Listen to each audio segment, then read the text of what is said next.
Yep, you read it right. Cloud Strife will be the last boss in Final Fantasy VII Rebirth. But how is that possible? Is what you might be saying right now. Do you want to know the source of this highly sensitive information? Just trust me, that's the source.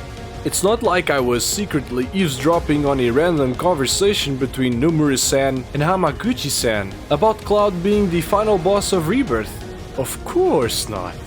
But just before we go further on this ride, I am obligated to warn you about the spoilers for the OG FF7, Crisis Core, the movie Advent Children, FF7 Remake and FF7 Rebirth. The trailers, of course. As of the day that this video is released into the world, the game has yet to come out. So this will either age like milk or age like a fine wine. Only time will tell. Oh, and I would like to recommend you to watch this video about Sephiroth's true goal in FF7 Rebirth that I did before. And also this one about the most important thing in Final Fantasy VII. It's heavily focused on Cloud's character.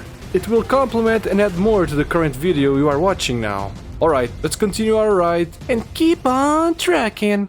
Why and how the hell is Cloud going to become the last boss of Rebirth?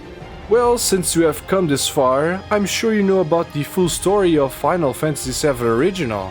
So you understand that Cloud, since the very beginning of the story, has had difficulties with his own behavior at times, that he only started to realize later in the story, that something about him didn't feel right.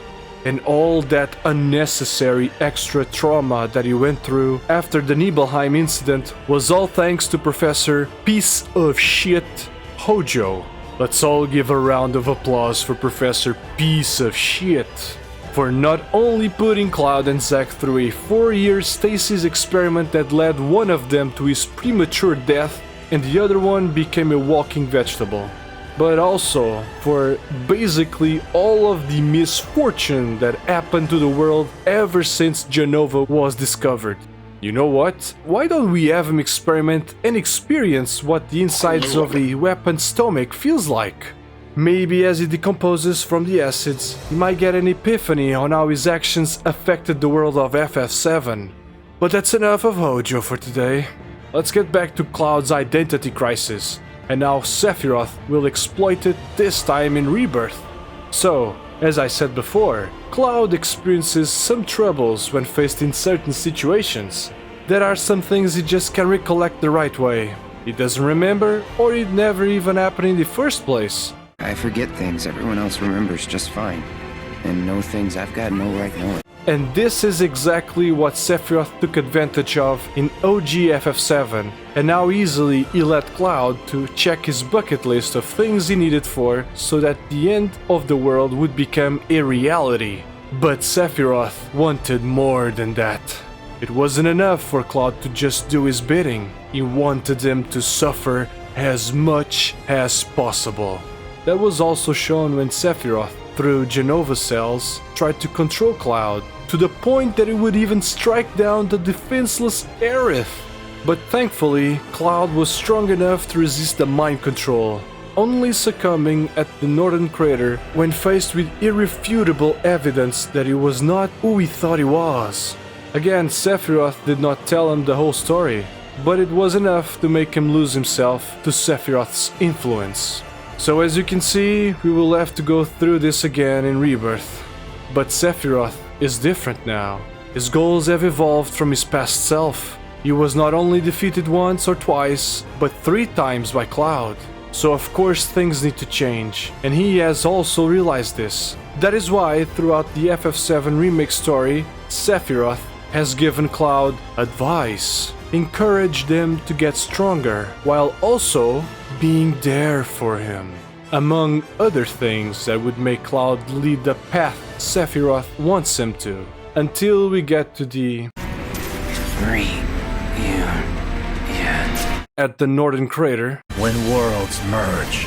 As said by Sephiroth himself, you will try to make it so that Cloud joins his side and make him see that the others were the evil ones all along and fight them together.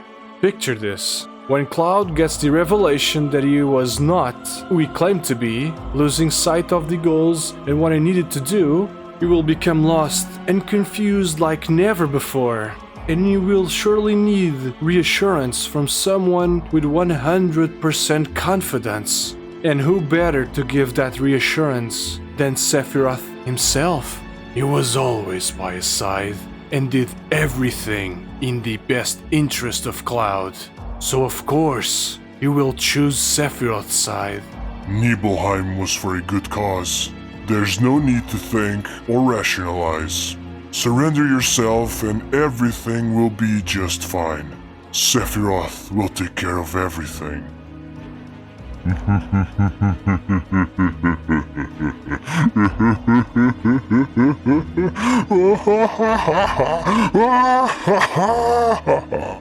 Remember, Cloud is not alone. One of his biggest strengths is the fact that he has his friends by his side that Cloud can trust and count on. But in Sephiroth's eyes, that could also prove to be his biggest weakness. If they were to be removed from existence, Cloud will surely get to experience new levels of despair with no way to come back, which would let Sephiroth to take him in to be by his side indefinitely. And who would be able to stop them then? Except for maybe our boy Zack Fair, that is. Let's say that the timelines converge and Zack is able to meet them at that point after the reunion. Cloud having just seen or even remembering that he died before. You will surely think that he's an imposter and must be stopped. And it's at this point we have to fight Cloud as Zack and liberate him. Can your heart take it? Because this will be brutal. But as long as we believe in our boy and everyone else, things, no matter how dire or worse they get, will surely get better. Just trust them. That's all there is to it. Maybe they'll even do a tag team on Sephiroth after this. Nah, well, maybe in part 3, but not in Rebirth. Because this game is about Sephiroth having his way, while everyone is powerless to stop him. And that's all I'm gonna say for the meantime. Now I would like to thank you for watching this video up until this moment. It means a lot that despite the vast cosmos of videos that are out there in the YouTube universe, you chose to be here and watch mine. I hope you have a good day. Take care and stay safe, everyone.